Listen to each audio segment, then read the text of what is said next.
Timeline, 5000 ans d'histoire, Richard Fremder. La vie de la cité dépend donc directement, encore une fois, de la puissance du roi. S'il est défait au combat, fait prisonnier par ses ennemis, eh bien sa mort entraîne celle de la cité.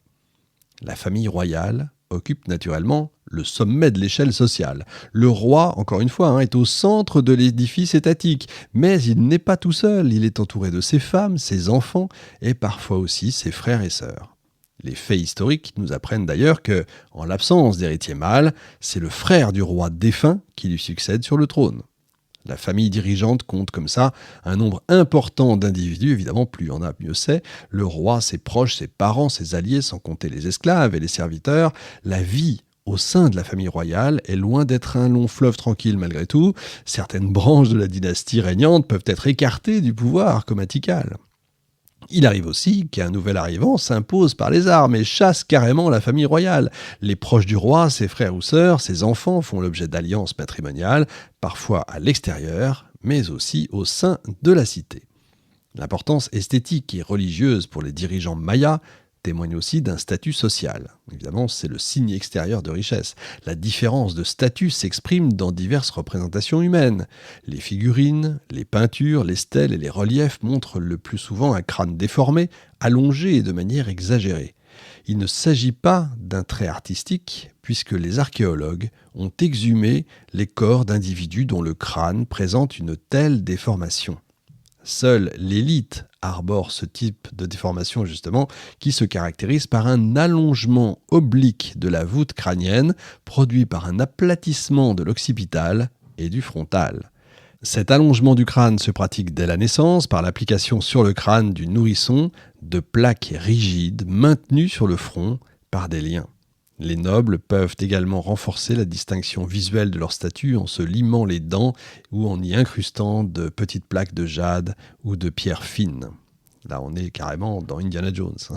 Le roi est épaulé par les forces naturelles, mais sur la terre, il est surtout secondé par un conseil d'État, composé des principaux chefs des prêtres et de certains conseillers spéciaux. Le Halak Winnik dirige la politique intérieure et extérieure de son État. Il perçoit les impôts, il fait passer l'examen aux candidats pour le poste de Batab, le chef local chargé d'assurer la bonne marche de son village. Ça ressemble un petit peu à ce qu'on avait vu chez les Aztèques. Sur place, il représente le Halak Winnik, mais ne perçoit pas d'impôts. Il est nourri par ses administrés et il est assisté de 2 ou 3 conseillers qui s'occupent chacun d'un quartier, sans le consentement duquel il ne peut rien faire. Le Batab est également chargé de la juridiction du village et du commandement de ses soldats. Mais il doit se plier au plan stratégique élaboré par le chef militaire, le Nakom. Ce dignitaire, lui, est élu pour 3 ans. Il est très vénéré par la population parce que sa fonction exige de lui de lourds sacrifices. Il doit suivre un régime spécial, interdiction formelle de consommer de la viande et d'avoir des relations sexuelles avec les femmes. Il a sous ses ordres les tupiles, les plus modestes fonctionnaires, sortes de policiers chargés de faire respecter la loi. C'est pas marrant quand même. La société maya est divisée en 4 classes. Les nobles, les prêtres, le peuple et les esclaves. La noblesse rassemble des individus prestigieux qu'on appelle les Alméenoub, ceux qui ont père et mère, c'est-à-dire ceux qui peuvent se vanter de posséder un arbre généalogique. C'est parmi eux que sont choisis les prêtres et les princes héréditaires, les Halak Winnik, l'homme vrai. Les nobles fournissent les chefs locaux. Ils inscrivent leurs arbres généalogiques sur des stèles et des monuments. D'autres familles nobles prennent part à la gestion de la cité et résident dans des manoirs dispersés tout autour du centre urbain. Les guerriers sont les membres principaux de cette noblesse de cour, mais la classe aristocratique comprend aussi des fonctionnaires de haut rang. Ils vivent dans des palais édifiés au centre de la cité ou juste à proximité. Ils sont la plupart du temps des subordonnés du roi, aux tâches purement administratives. Le roi leur confie le prélèvement du tribut, la gestion des ressources qui permettent de faire face à une crise, par exemple à une mauvaise récolte. Ce sont également des nobles qui conçoivent et construisent les palais et les temples. Quant à la gestion de la cité, elle ne nécessite qu'un nombre réduit de personnel. Certains délégués du peuple ou des esclaves suffisent, mais d'autres aménagements comme les chaussées, les aqueducs, font l'objet d'un entretien plus précis. Certains s'y consacrent peut-être même plus spécifiquement.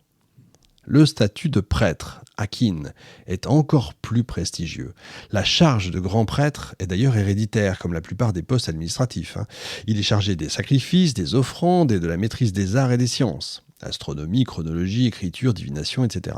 Il y a aussi les chilanes, les devins, particulièrement estimés par le peuple, contrairement aux nakom, rien à voir avec le chef militaire, le sacrificateur, secondé par 4 aides, qu'on appelle les chasses.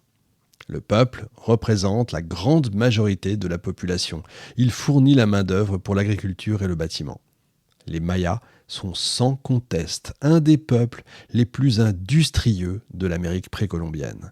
La construction de multiples terrasses sur lesquelles s'élèvent les bâtiments avec pour seul matériel des outils en pierre nécessite un nombre considérable d'ouvriers.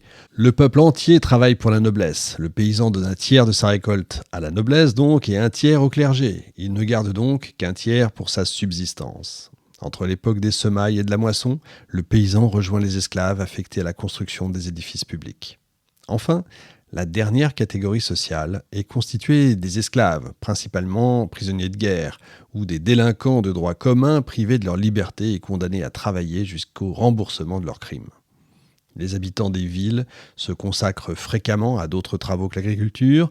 Les paysans n'ont pas tous le même statut, visible dans l'aspect des maisons, qui sont plus ou moins grandes et luxueuses selon la richesse de leurs propriétaires.